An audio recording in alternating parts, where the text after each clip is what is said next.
the masks we wear. They called it the Harmonious Council, a name chosen to project stability, diplomacy, and peaceful coexistence among the stars. But to Captain Evelyn Sato, Earth's lead observer at the Central Interspecies Assembly on CAEREL 5, the name always rang hollow.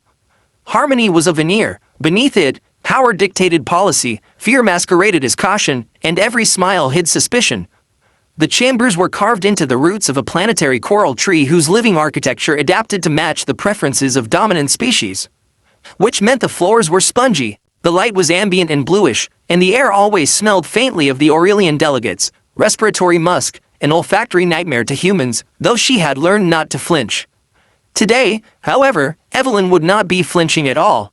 The last 6 months had been a diplomatic marathon. Earth had been pushing for full inclusion in the core advisory ring, the Council's inner decision-making circle, a status only granted to civilizations deemed mature. Humanity had passed every technical benchmark, cultural adaptability, scientific parity, trade neutrality, even defense coordination, and yet, the core vote had stalled. Again, quietly, tactfully, with whispers of behavioral unpredictability murmured behind closed fins, mandibles, and biotelepathic membranes. She stood now in the center of the vast amphitheater, ringed by the delegates of 72 interstellar polities. Their forms were as diverse as their temperaments, crystalline bodies refracting light into color-coded emotion, arthropoid frames whispering to each other through pheromone tendrils, avian bipeds cloaked in ceremonial silk feathers.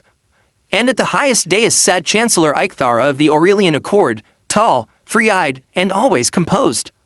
Evelyn's voice was steady, her words were diplomatic, measured, careful, and so, Earth's proposal is simply this: full integration into the core advisory ring based on our sustained contributions, strategic support, and shared values. The principle of reciprocity, surely that is not alien to any of us here. There was silence, not the respectful kind, the kind that dragged on, until Eichthara's voice floated down, smooth as vapor. Captain Sato, we thank humanity for its passion. However, recent assessments suggest that your species' emotional flux remains a concern. The protocols of core membership demand equilibrium, cultural coherence. Earth is still finding its voice. Finding its voice. Evelyn's hand tightened slightly around the edge of her data slate, just enough for the haptic sensors to trigger. A small alert blinked across her lens overlay. Ambassador Caro had seen it too. From his station behind the viewing partition, his expression didn't change. But she knew the signal. They were going forward. She exhaled, deliberately, not out of frustration, out of control. I see, she said softly. And is that the Council's final assessment? There was another pause. One of the aquatic delegates rippled its sensory fins, the universal signal for affirmative assent. Others followed. No vote, no motion, just the consensus of condescension. Eichthara gave a faint tilt of her crest. Yes, Captain, for now, for now. Her mouth curled slightly, not a smile, a reflex from years of political theater. Then she stepped back from the podium. For a moment, the Council believed that was it. Then the lights dimmed, the floor beneath the central dais shifted, revealing a projection disc, unauthorized and scheduled. Alarms blinked across several consoles. Security protocols flared, but no override occurred, because she wasn't hacking the system. She was the system. The protocol was ancient, buried in pre-contact treaties, rarely invoked, never broken. The observer override. Evelyn Sato had just activated Earth's threshold protocol. Captain Sato, Eichthara rose to her full height. Chancellor, Evelyn said calmly, I respectfully submit that the Council's cultural evaluation of humanity is based on incomplete data. I request this session remain in order. You will want to hear what comes next. A murmur passed through the chamber. Not outrage, not yet, curiosity, alarm, intrigue. She tapped her data slate. The lights shifted again. What played next was not violent. It was not angry. It was human. Moments, not of war, but of restraint. A mother in a war zone shielding her child while negotiating with an occupying force. A paramedic soothing a dying patient in the final seconds. A disaster crew saving alien children while their own homes burned. These are not anomalies, Evelyn said, voice low and firm. This is who we are when our polite mode is on, and sometimes, even when it slips. Kravax, the crystalline diplomat from the Threx Continuum, leaned forward. Polite mode, that phrase is not in the Council's cultural lexicons. Because you've never asked what it costs for humans to behave the way we do in your presence, Evelyn said.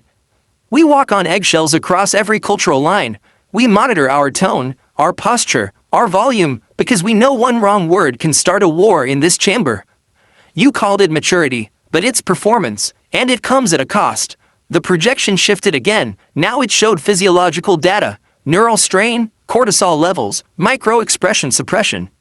Metrics captured from human diplomats, soldiers, aid workers, every one of them presenting calm, measured diplomacy while their bodies screamed with unspent energy, rage, grief, fear, passion.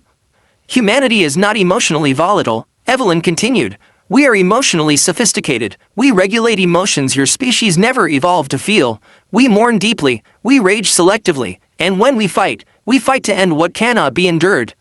Her voice didn't rise, but the chamber was no longer quiet. Delegates whispered, some leaned toward their aides. Others, worse still, Ikthara spoke again, but something in her tone had shifted.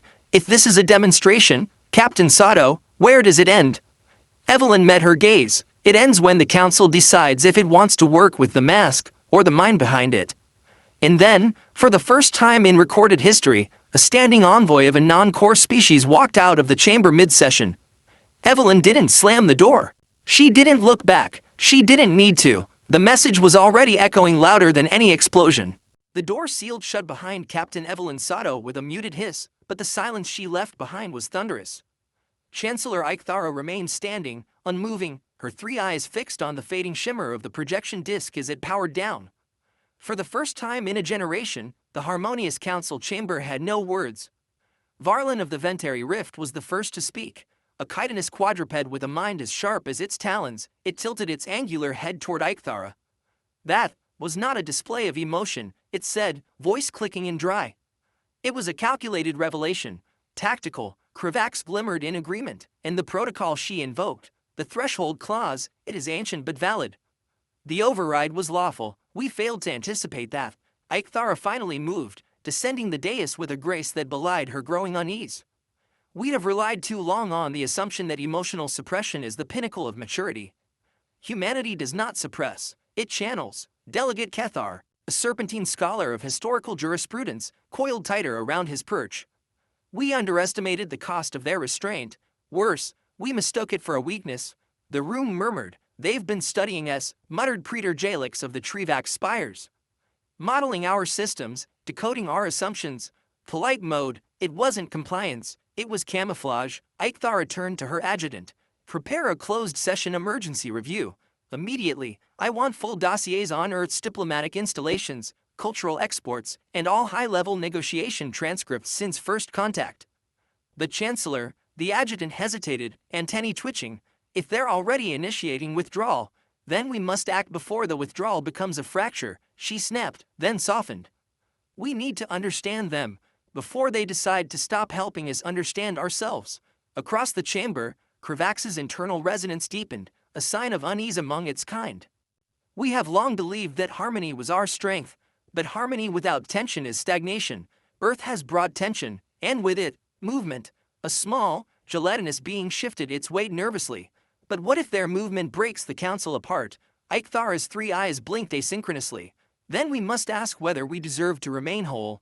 2 hours later, aboard Earth Diplomatic Command, CAEREL 5 outpost. The door to Evelyn's temporary quarters hissed open before she could even tap her clearance code. Ambassador Julian Caro stepped inside uninvited, his face tight. You didn't warn me you'd invoke threshold. She didn't look up from her console. Would you have stopped me? I would have advised against it.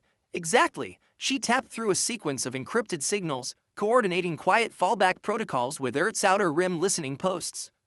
The council needs to think. Julian lowered himself into the seat opposite her. They're doing more than thinking. I've already intercepted diplomatic feelers from 4 separate factions. Some curious, some panicked. Good, she said. He studied her carefully. You weren't just speaking to them in that chamber. She looked up now, and there was something in her eyes, cool, precise, and older than her years. I was speaking to us, to every human who's ever held their tongue in that room. We've spent decades adapting to alien decorum, translating our intent into their protocols, softening every edge, and they still call us volatile. Julian nodded slowly. So what now? We prepare, Quietly, no threats, no ultimatums, but if we're stepping away from the table, we need to make sure they see exactly what's about to go missing. He hesitated. You really think they'll blink? They're not blind, Julian. Just used to thinking they have the upper hand. She stood, sealing her console. Time to remind them that the table exists because we built half the legs. Council Strategic Analysis Wing, Secure Chamber. In the vaulted silence of the Council's Strategic Brain Trust, Varlin, Kravax, Kethar, and Eichthar convened with selected analysts from across the Galactic Core. Holograms flickered to life, maps of trade routes, defense outposts, quantum relay hubs. Earth's fingerprint was everywhere. Kravax projected a summary with subtle light pulses. Humanity operates 78% of all navigational anchor arrays in the Orion Passage. They maintain diplomatic liaisons on 32 volatile border systems, and their quantum communication lattice now underpins 4 of the Council's major administrative networks. A pause. They are not just integrated, Kravax concluded. They are structural, Eichthara paced slowly. And what have we given them in return? Recognition, Varlin said dryly. Access to Council infrastructure, limited advisory roles. In silence, muttered Kethar. We have given them silence when they asked for respect. Condescension when they offered cooperation. Eichthara looked around. Can any of us truthfully say we would have shown more restraint had our roles been reversed? Had another species told us for decades that we were too emotional, too dangerous to be trusted with power? No one answered. Finally, Kravax spoke again. They have not withdrawn their diplomats yet, but they've halted transactions. They've rerouted patrol ships to defensive stances. They're waiting. They're giving us a chance, Eichthara said softly. Even now, then we have to do something uncharacteristic, Varlin said. Unprecedented, corrected Kravax. Honest, finished Kethar. Back at Earth Command, the reply came 9 hours later. Not from the Council as a body, but from Eichthara herself. Encrypted, personal, direct. The message was short. Captain Sato, the Council requests an informal dialogue under observational seal. No recorders, no stenographers, only minds. We seek clarification, and perhaps, a recalibration. Julian read it over her shoulder. That's as close as they've ever come to admitting they were wrong. Evelyn smiled, just a little. Let's see if they can learn what it means to be right. She pulled her jacket over her shoulders and turned toward the exit. Julian raised an eyebrow. You're going back into the chamber. She paused, hand on the doorframe. No, I'm going somewhere more dangerous. Where? To speak honestly, the Council's informal chamber bore little resemblance to the grand amphitheater of formal sessions. There were no tiers, no ceremonial insignia, no auto-translators humming in the corners. Just a wide circle of polished obsidian, with simple seating and shared air. Evelyn stepped into the space alone. She wasn't wearing Earth's official navy blue. No emblem of the Terran Accord adorned her chest. Just civilian grays, clean and plain. No weapons, no data pads, no entourage. Waiting for her were only 6 figures. Chancellor Eichthara, Kravax, Kethar, Varlin, Broven of the Archaic Scribes, and a younger observer from the Kelith Core, a species so rarely seen they were still absent from most human textbooks. Evelyn nodded once, not bowing, not smiling. She took a seat without invitation, crossing one leg over the other. No one spoke for 12 full seconds. Finally, Eichthara broke the silence. We wish to speak plainly. Evelyn gestured. Then speak. Varlin's talons clicked against the stone. You used your emotionality as a weapon. Evelyn tilted her head. You assumed it was a liability. I simply corrected your mistake. Kravax's resonance deepened. Were you ever actually angry? Evelyn met the alien's bioluminescent gaze evenly. Yes, I was furious, but I didn't lose control. That's the part you don't understand. Humans don't deny emotion. We ride it, we direct it. You've built your politics around suppression. We built ours around choice. Kethar's long tongue flickered, tasting the air. That seems dangerous. To whom? She asked. Another long silence. Broven, ancient and impossibly still, spoke next. You once asked for respect. Yes, Evelyn said. You now demand fear. Her gaze sharpened. No, understanding. But if fear is what it takes to make you listen, so be it. A quiet ripple passed through the room, each delegate interpreting her words through their own physiology. The Kelith observer finally spoke, its voice like wind through coral. Then show us, it whispered. Not your technology, not your ships. Show us how you think. What we missed, who you are. Evelyn exhaled, slowly. Then she leaned forward, elbows on her knees. You think polite mode is us taming ourselves. It's not, it's us shielding you. We build it as a way to integrate, to coexist. But it's not our default. It's the filter we use to speak your language of diplomacy, calm, measured, indirect. She tapped her temple lightly. But inside, humanity is loud, chaotic, curious. We feel fast, we think fast, and we adapt faster than most civilizations can compute. She sat back again. You thought our emotions made us wild. But it's the control beneath those emotions that should have concerned you. That's where our strength is. You speak of harmony. We grew up with conflict. Compromise was a survival tactic. Peace, for us, was engineered under pressure. Ikthara's voice was soft now. Why did you wait so long to show us this? Evelyn gave a humorless smile. Because we thought if we played by your rules long enough, we'd earn a seat. But we finally understood something. You were never going to give us that seat. Not really, not until you feared what would happen if you didn't. Kravax shifted. Then fear was your tool. No, Evelyn replied, steady. It was your lesson. Back on Earth, Terran Accord Diplomatic Corps, Geneva Archives. Inside a subterranean vault beneath Geneva's oldest council hall, Director Alim Vaziri was watching 3 independent news feeds from across council space. Each one showed the same thing: political leaders from dozens of species holding emergency summits about Earth. He didn't smile. Instead, he turned to his aide. Prepare the adaptive briefs. Quiet distribution, no public disclosures. The aide hesitated. Do we have confirmation of progress? Alim nodded once. Captain Sato just reported in. The council has shifted to what we classify as dialogue tier 5. 5. The aide blinked. But that's historic. Alim finished. Yes, we've entered uncharted ground. He turned back to the screen. For centuries, the galaxy thought power meant force. That diplomacy meant compliance. That emotion was weakness. And now they understand, he said, voice quiet. Humanity doesn't negotiate for permission. We negotiate to change the game. Return to the council. Day 3. Evelyn entered the chamber for the 3rd time in as many days. This time, the room was packed. Not just senior delegates, not just species from the inner council worlds. Everyone had come. No platforms, no throne-like seats, just a single open circle with Evelyn at its center.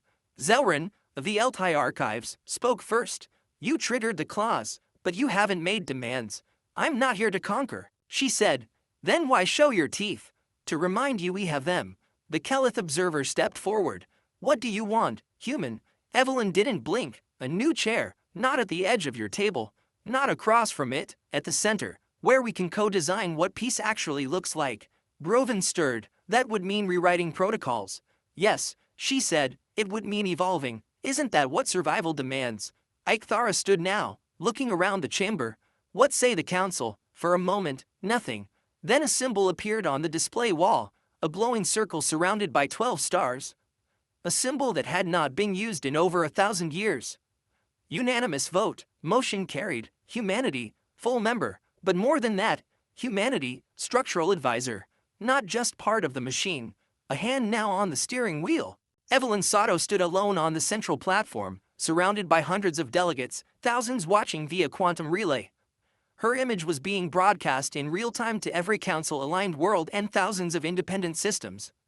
And for the first time in galactic memory, a human wasn't speaking to the council. She was speaking for it. The council is not collapsing, she said calmly.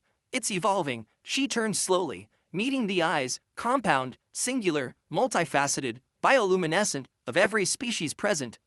For generations, your stability was built on caution, on ritual, on consensus. These things matter, but they are not enough anymore. The threats coming don't care for ceremony. They won't wait for 1,000-cycle reviews. A projection lit the space behind her. Expansion zones, unstable sectors, border anomalies. We face a future where speed and adaptability matter more than ever. You feared that humanity would disrupt the order. You were right. That's exactly what we're going to do. Because the old order cannot meet the new reality. She stepped forward. You want to understand humans? Then know this. We don't break things out of spite. We break them when they no longer work. And then we build something better. Silence. Then a voice, unexpected.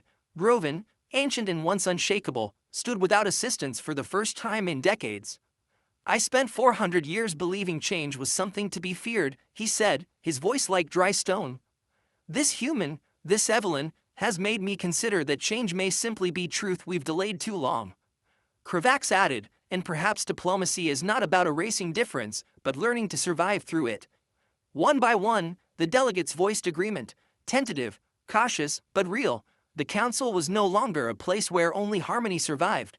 It was now a space where truth could live, even if it shouted, even if it snapped, even if it sometimes stopped being polite. 3 months later, Geneva, Earth, Evelyn walked along the old lake road, flanked by 2 silent sentries, not soldiers, but members of the Galactic Integration Corps, a newly formed task force made of mixed species teams. She stopped at the overlook. The water shimmered under the twin moons, one real, one artificial, built by humans as a symbol of unity and defiance during their early days of colonization. Alim Vaziri joined her moments later. You realize, he said, the entire galaxy thinks you're terrifying. Evelyn gave a dry laugh. Good, that means they finally believe we're real. He handed her a folded piece of paper, handwritten, from the Chancellor. He said, it's an apology, and a request. She read it, twice, then smiled, small and tired. They want us to lead the Structural Redesign Committee. They want you to chair it. She nodded, tell them yes, but on one condition. Alim raised an eyebrow, only one. Evelyn turned toward the stars above. We bring everyone in, even the ones they're still afraid of. No more exclusion zones, no more. Too unstable to integrate. If we're going to evolve, we evolve together. Or not at all. Alim nodded slowly. You'll make enemies. I already have. And allies. She shrugged. Time will tell. In the archives of Kaltrun, 400 years later, a small alien child blinked up at the floating educational holoscreen. The voice was gentle, modulated for early learning. Today's lesson, turning points of the Galactic Council. A figure shimmered into view. A human woman in civilian gray, standing in a circle of aliens, eyes fierce and voice calm. This is Ambassador Evelyn Sato, the voice continued. She is remembered not because she shouted, but because when she stopped being polite, she started being understood. The child tilted her head. She looks so calm. Yes, the system answered. Because she didn't lose control. She chose clarity. The next image showed the council's old symbol, fractured. Then the new one, 12 stars orbiting a single, imperfect human hand. They feared us because they thought we were unstable. They were wrong. We are not unstable. We are unfiltered. We do not hide our thoughts behind still faces or retreat into silence when challenged. We speak, we push, we feel, and we survive, because our emotions aren't our weakness. They are our compass, and sometimes you have to turn off polite mode to show someone the way.